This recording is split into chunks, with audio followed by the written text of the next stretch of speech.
Donc, je suis venu ce matin à Béziers à la rencontre de chefs d'entreprise et des acteurs de l'économie et des institutionnels, mais aussi des privés, pour expliquer un petit peu où en est la région après le vote de sa stratégie régionale emploi, souveraineté et transition écologique, mais aussi on est en ce moment en train de voter et de faire passer les dispositifs de financement de notre économie. Donc pour certains qui connaissent, c'est les passes et les contrats.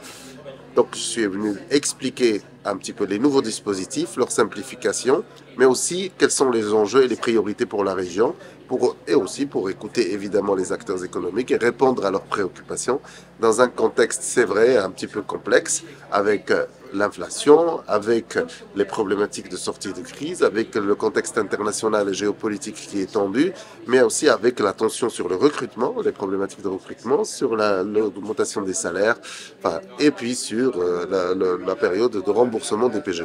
Donc c'est un contexte difficile dans lequel la région est attendue pour accompagner ses entreprises et ses écosystèmes, mais aussi les EPCI dans le développement économique.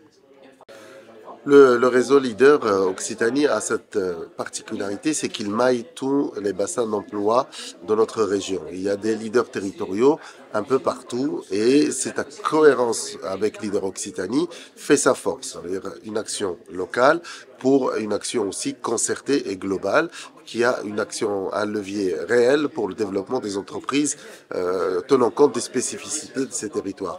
Donc, il manquait un leader territorial ici à Béziers, dans ce qu'on appelle l'Ouest Hérault, parce que ici, nous sommes dans un bassin industriel avec un certain nombre de spécificités et il était utile pour ce bassin industriel d'avoir un réseau d'entrepreneurs qui vont prendre en charge des problématiques spécifiques qui correspondent à leurs préoccupations en lien avec la socio-économie de ce territoire.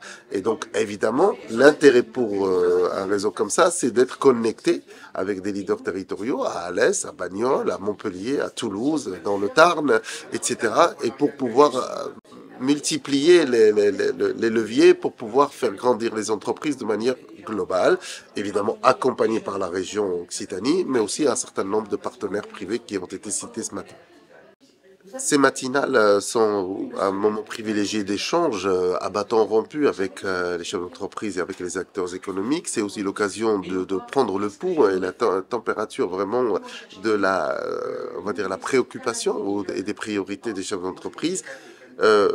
Chaque semaine, je vais dans un territoire différent sur nos 13 départements. Je suis passé évidemment récemment à Rodez, à Sète, à Millau. On va aller vendredi prochain à Bagnols-sur-Cèze. Et évidemment, chaque bassin a ses problématiques spécifiques et a son actualité économique. Et donc l'idée pour moi, c'est d'expliquer notre vision stratégique, nos dispositifs, mais aussi être à l'écoute et on va dire être une éponge qui absorbe un petit peu les préoccupations de l'écosystème pour pouvoir trouver des solutions et les mettre à l'œuvre pour répondre à ces préoccupations.